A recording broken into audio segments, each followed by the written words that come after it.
GHMC commissioner వెంటనే అంబర్పేట్కు రావాలని పారిశుద్ధ కార్మికులు డిమాండ్. నిన్న రోడ్డు ప్రమాదంలో మృతి చెందిన పారిశుద్ధ కార్మికురాలు పుష్పకు న్యాయం చేయాలనే డిమాండ్. అంబర్పేట పూలే విగ్రహం వద్ద విధులను బహిష్కరించి ధర్నాకు దిగారు పారిశుద్ధ కార్మికులు. మద్దతు తెలిపింది బీజేవైఎం. హైదరాబాద్ సెంట్రల్ జిల్లా executive member Manoj Yadav, BRS senior నాయకుడు సురేష్ గౌడ్ మృతి చెందిన పుష్పమ్మకు ₹1,00,00,000 నష్టపరిహారం, ఒకరికి ఉద్యోగం ఇవ్వాలని ప్రభుత్వానికి డిమాండ్ చేశారు.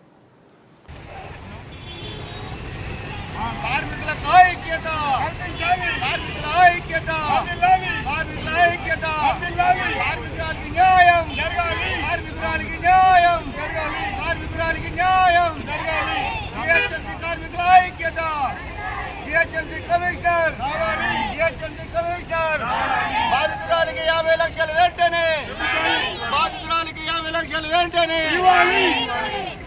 కుటుంబానికో ఉద్యోగం, కుటుంబానికో ఉద్యోగం, కుటుంబానికో ఉద్యోగం, కార్మికురాలికి న్యాయం, కార్మికురాలికి న్యాయం. జేహెచ్ఎంసీ కమిషనర్ రావాలి, జేహెచ్ఎంసీ కమిషనర్ రావాలి, జేహెచ్ఎంసీ కమిషనర్ రావాలి, జరగాలి జరగాలి న్యాయం జరగాలి, జరగాలి జరగాలి న్యాయం జరగాలి, రావాలి రావాలి కమిషనర్ రావాలి, రావాలి రావాలి కమిషనర్ రావాలి, జేహెచ్ఎంసీ కమిషనర్ రావాలి, వెంటనే స్పందించాలి స్పందించాలి, స్పందించాలి. కావాలి కావాలి కావాలి కావాలి కావాలి కావాలి GHMC commissioner commissioner GHMC commissioner కార్మికుల ఐక్యత, కార్మికుల ఐక్యత, కార్మికుల బాధ్యత, కార్మికుల బాధ్యత.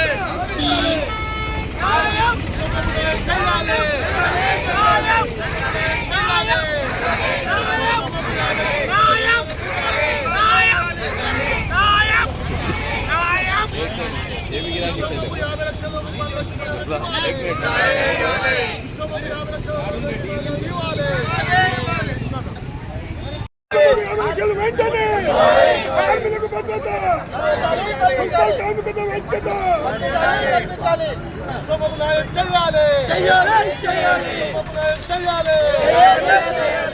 భద్రత కల్పించాలి. అయితే స్వీపర్ పుష్ప గారు రోడ్ క్రాస్ చేస్తుంటే RTC Uppal depot RTC bus ఏదైతే దారుణంగా యాక్సిడెంట్ చేసిందో అక్కడికక్కడే ఆమె జెసినో డిపో హఠాత్తుగా అక్కడనే మరణించింది, అక్కడికక్కడే మరణించింది. కాబట్టి అండ్ వాళ్ళకి ఎటువంటి రక్షణ లేకపోవడము ఈరోజు ఆర్టీసీ వాళ్ళు 2 వీలర్గా నడిపించినట్టుగా బండ్లు నడిపిస్తున్నారు. వేగాన్ని తగ్గించి దృష్టిలో పెట్టుకోకుండా వాళ్ళు ఇష్టానుసారంగా బండ్లు నడిపిస్తున్నారు. బస్ అంటే 2 వీలర్ కాదు, ఒక సైకిల్ కాదు, ఆ 50 మందిని తీసుకుపోయే ఒక పెద్ద వెహికల్ కాబట్టి అన్ని దృష్టిలో చూసుకొని పోవాలి. ఎందుకంటే కార్మికులు ఉదయం 5 గంటల నుండి పొద్దున్న 10 గంటల వరకు వాళ్ళు రోడ్లపై పనిచేస్తుంటారు. వాళ్ళకి ఎటువంటి భద్రత లేదు. 2 నెలల క్రితం, 1 నెల క్రితం కూడా ఒక సీపర్ రామంతాపూర్లో కూడా ఇదే సంఘటన బుల్లెట్తో కొట్టి వెళ్ళిపోయారు. ఇట్లాంటి ఎన్నో సంఘటనలు జరుగుతున్నాయి. కాబట్టి కమిషనర్ గారు వెంటనే స్పందించి వీళ్ళకు రక్షణ కల్పించి వీళ్ళకు న్యాయం జరగాలని కోరుతున్నాము. అంతేకాదు నిన్న మరణించిన పుష్పకు ఇప్పటి వరకు కూడా జేహెచ్ఎంసీ కమిషనర్ రాకపోవడం చాలా బాధాకరం. ఎందుకంటే కమిషనర్ గారు రాకపోతే ఈరోజు సీపర్స్ లేకపోతే హైదరాబాద్ లేదు. వాళ్ళు రాత్రి పగలు కష్టపడితేనే ఇంత పచ్చగా మన సిటీ క్లీన్గా కనబడతారు. కాబట్టి వాళ్ళు చేసే పని ఎవరు గుర్తుపడతలేరు. వాళ్ళని గుర్తించి ఆ పుష్పలత అనే మహిళకు 50 లక్షలు వెంటనే ఇవ్వాలని కోరుతూ ఆమెకు న్యాయం జరగాలని మేము మనస్ఫూర్తిగా కోరుకుంటూ ఆమెకు అండదండగా ఎప్పుడూ నిలిచి ఆమె న్యాయం జరగాలని మేము ఎప్పుడుగా పోరాడతామని ఈ అందరి సమీక్షలో మేము కోరుకుంటున్నాం. నిన్న ఏదైతే అంబర్పేట్ అలీకేఫ్ చౌరస్తాలో జరిగిన ప్రమాదంలో పుష్పలత ఏదైతే మరణించారో వారికి సంఘీభావం తెలపడానికి ఇక్కడ ఈ కార్మికులు చేస్తున్న ఈ ఉద్యమంలో వీరికి సంఘీభావం తెలపడానికి భారతీయ జనతా పార్టీ తరఫున మేము ఇక్కడికి రావడం జరిగింది. కార్మికులది వాళ్ళు ఏదైతే డిమాండ్ చేస్తున్నారో దాని వెంటనే కమిషనర్ గారు వారి డిమాండ్లను పరిశీలించి ఎంత తొందరగా అయితే అంత తొందరగా వారి డిమాండ్లని పరిశీలించి వాటిని వెంటనే ఆదుకోవాలని, ఆ కుటుంబాన్ని ఆదుకోవాలని మేము విజ్ఞప్తి చేస్తున్నాము. అలాగే కార్మికులకు ఎక్కడ చూసినా ప్రొటెక్షన్ లేదు. మొన్ననే రామంతపూర్లో చూసాము, ఈరోజు అంబర్పేటలో చూస్తున్నాము. ఇవే పరిస్థితులు ఉన్నాయి. వాళ్ళు పొద్దున లేస్తే ఎవ్వరు చేయని కష్టం, ఎవ్వరు చేయని పని వాళ్ళు రోడ్ల మీద వచ్చి మన ఇల్లు ఎట్లా ఉంటాయో రోడ్లను కూడా అంత నీట్గా తీర్చిదిద్దుతున్న వాళ్ళకు కూడా ఇదే పరిస్థితి ఉంటే ఎట్లా అనేది మేము క్వశ్చన్ చేస్తున్నాం. ఇక్కడ ఈ పరిస్థితికి కారణం ఇంతవరకు ఆ చాతగాని ప్రభుత్వం ఏం చేస్తుందంటే ఇప్పటి వరకు ఆ బ్రిడ్జ్ పని కంప్లీట్ కాలేదు. ఇక్కడ మొత్తం న్యూసెన్స్, ఇక్కడ ట్రాఫిక్ కానిస్టేబుల్ ఉండరు, ఇక్కడ ఇష్యూస్ ఎంత ఉన్నాయంటే ఇక్కడ యాక్సిడెంట్లు జరుగుతాయి కానీ పట్టించుకునే నాదులు లేరు. మా డిమాండ్ ఒకటే, ఎవరైతే పుష్పలత ఉన్నారో వారి కుటుంబానికి న్యాయం జరిగేదాకా వీళ్ళ పోరాటానికి మేము మద్దతు ఇస్తాము. అలాగే కమిషనర్ వచ్చి వీళ్ళకి ఏదైతే డిమాండ్ చేస్తున్నారో దాన్ని వెంటనే పరిష్కరించాలని మేము భారతీయ జనతా పార్టీ నుంచి కోరుతూ ఈ యొక్క వీళ్ళది ఏదైతే ఇప్పుడే కార్మికులు మాట్లాడుతుంటే కూడా విన్నాను నేను, ఈఎస్ఐ పిఎఫ్ విషయంలో కూడా వీళ్ళకి చాలా ఇబ్బంది ఉంది. ఆ ఇబ్బందులను కూడా వెంటనే జిహెచ్ఎంసీ కమిషనర్ పరిశీలించి వీటిని ఎంత తొందరగా అయితే అంత తొందరగా సాల్వ్ చేయాలని, అలాగే ఈ బ్రిడ్జ్ పైన కూడా ఇక్కడ ఉన్న లోకల్ లీడర్లు కానీ, ప్రజాప్రతినిధులు కానీ, నాయకులు కానీ లేదా ప్రజలు కానీ అలికే ప్రాంతంలో నిన్న మధ్యాహ్నం 3 గంటలకు జిహెచ్ఎంసీ కార్మికురాలు ఈ ప్రాంతంలో పనిచేస్తుండగా ప్రభుత్వ ఆర్టీసీ బస్సు గుద్ది పుష్పమ్మ అనే మహిళ మృతి చెందడం జరిగింది. ఆ మృతికి కారకమైన ఆర్టీసీ అధికారుల పైన, ఆ ఆర్టీసీ డ్రైవర్ పైన చర్యలు తీసుకోవాలి. ఆర్టీసీ ఏదైతే కార్మికురాలు మృతి చెందిందో ఆ మృతికి ప్రభుత్వం పూర్తి బాధ్యత వహించాలి. గతంలో అనేక సంఘటనల పైన రాష్ట్ర ముఖ్యమంత్రి గారు కోట్ల రూపాయలు ప్రకటించారు. ఒక ఎమ్మెల్యే చనిపోతే 2 కోట్ల రూపాయలు ఇస్తా ఉన్నారు. అదేవిధంగా ఇతర అధికారులు చనిపోతే 1 కోటి రూపాయలు ఇస్తాడు. కానీ జిహెచ్ఎంసీ కార్మికురాలు చనిపోతే మాత్రం ఒక సామాజిక వర్గాల వెనుకబడిన కులాల నుండి వచ్చి రోడ్లు తుడుస్తున్న వ్యక్తి పైన యాక్సిడెంట్లో మృతి చెందితే ఇంతలో కూడా రాష్ట్ర ప్రభుత్వం కానీ, కమిషనర్ గారు కానీ ఎలాంటి స్పందన లేదని చెప్పేసి మేము కోరుతా ఉన్నాం. ఇప్పటికైనా జిహెచ్ఎంసీ కమిషనర్ గారు అట్లాగే రాష్ట్ర ముఖ్యమంత్రి గారు ఈ సంఘటనల పట్ల వెంటనే స్పందించాలి. ఆ కుటుంబానికి పుష్పమ్మ ఏదైతే మృతి చెందిందో ఆ కుటుంబానికి 50 లక్షల రూపాయలు నష్టపరిహారం ఇవ్వాలి. అట్లాగే ఆ కుటుంబంలో ప్రభుత్వ ఉద్యోగంతో పాటు ఒక ఇల్లు కూడా వెంటనే కేటాయించాలని చెప్పేసి మేము డిమాండ్ చేస్తున్నాం. అదే విధంగా ఇలాంటి సంఘటనలు హైదరాబాద్ లో అనేక సంఘటనలు జరుగుతూ ఉన్నాయి. మీరు పొద్దున 5 గంటల నుండి మధ్యాహ్నం 3 గంటల వరకు ట్రాఫిక్ రద్దీగా ఉన్నా వాళ్ళ పని చేస్తూ ఉంటారు. ఈ రోడ్లు ఉడుస్తుంటే అనేక అసాంఘిక చర్యలు కూడా ప్రజలు పాల్పడుతూ ఉన్నారు. ఈ కార్మికుల పట్ల చిన్న చూపు చూస్తూ ఉంటారు. ఈ రోడ్లు ఉడిచే కార్మికుల పట్ల, లేడీస్ పట్ల యువతులు, తాగుబోతులు అనేక రకంగా హింస చేస్తూ ఉంటారు. అన్నిటినీ తట్టుకొని హైదరాబాదు జిల్లాని నందనవనంగా నీట్గా చేసి ప్రపంచ స్థాయి అభివృద్ధి నగరంగా తీర్చిదిద్దడంలో భాగస్వామ్యమైన మా జిహెచ్ఎంసీ కార్మికుల్ని నువ్వు ఈ రకంగా ప్రయోగిస్తున్నావు అని చెప్పేసి మేము డిమాండ్ చేస్తాను. ఇప్పటికైనా రాష్ట్ర ప్రభుత్వం వెంటనే మేల్కోవాలి.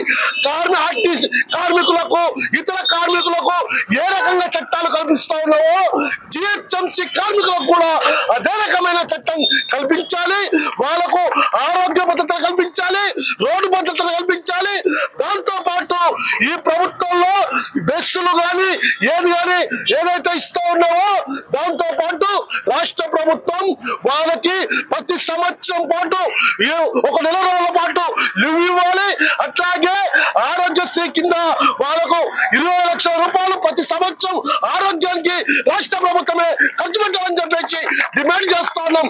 ఈ రకమైన డిమాండ్లు ప్రజల కోసం మేము సిఐటిగా ఈ పోరాటంలో భాగస్వామ్యం. అదేవిధంగా రోజుకు నిత్యావసర రేట్లు పెరిగిపోతా ఉన్నాయి. రేట్లు పెరుగుతున్నాయి తప్ప మా జీతాలు పెరగట్లేదు. ఉండడానికి ఇల్లు లేదు, కిరాయిలు పెరుగుతూ ఉన్నాయి. దీంతో పాటు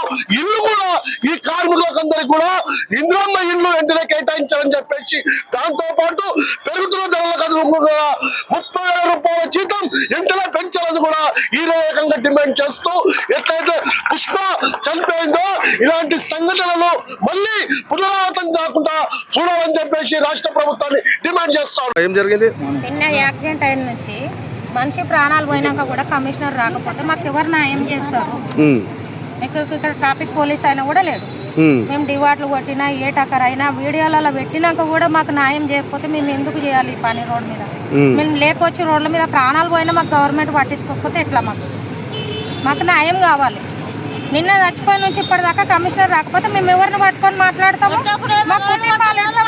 మేము పొద్దున లేచి పిల్లలను భర్తలను అందరినీ కుటుంబాన్ని విషయపెట్టి వచ్చి రోడ్డు మీద చచ్చిపోతే న్యాయం, లేకపోతే ఇంకెవరు చేస్తారు మాకు న్యాయం? కమిషనర్ రావాలి. ఇప్పుడు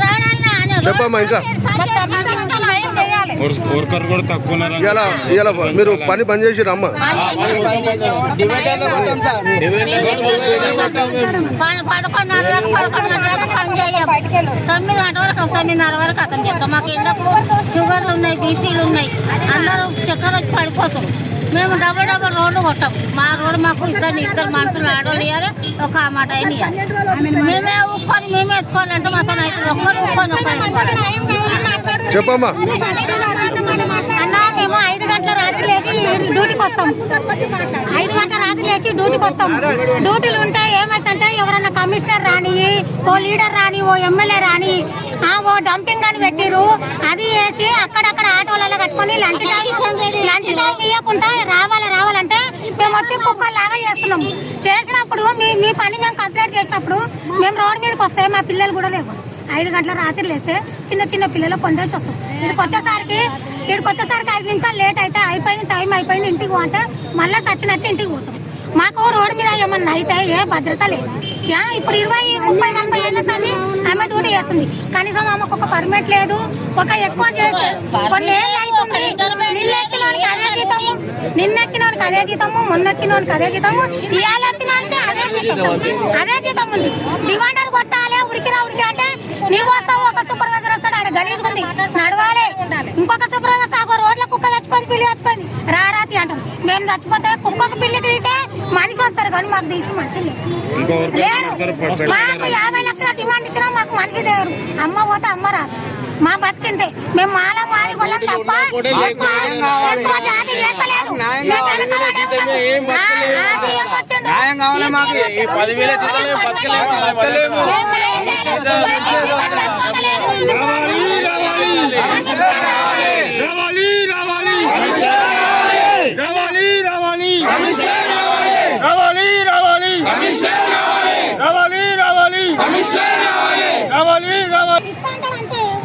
నిన్న ఆఫ్టర్నూన్ మన జిహెచ్ఎంసీ సీనియర్ నాయకురాలు, జిహెచ్ఎంసీలో ఒక 20 సంవత్సరం నుంచి జిహెచ్ఎంసీ 40 సంవత్సరం నుంచి జిహెచ్ఎంసీకి సేవ చేస్తుంది.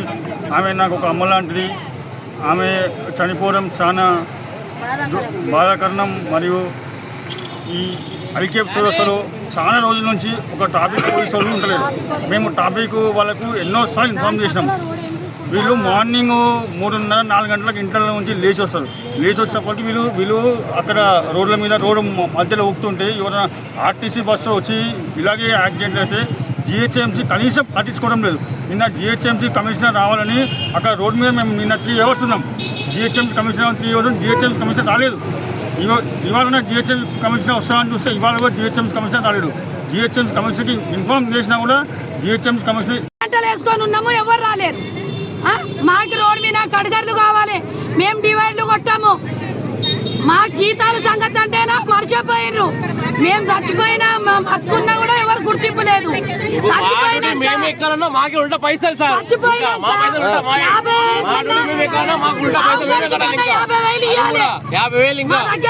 ఇవ్వాలి. మాకొచ్చే జీతాలు 15,000. ఏం తింటాము, ఏం రెంట్ కట్టుకుంటాం, ఏం దాచుకుంటాం, పిల్లలకి ఏం చదివిస్తాం?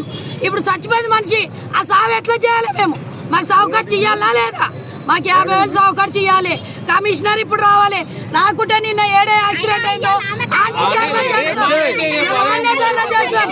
ఎమ్మెల్యే రావాలి, కార్పొరేటర్ రావాలి, కమిషనర్ రావాలి, అందరు రావాలి. మేము ఇప్పుడు వస్తారా?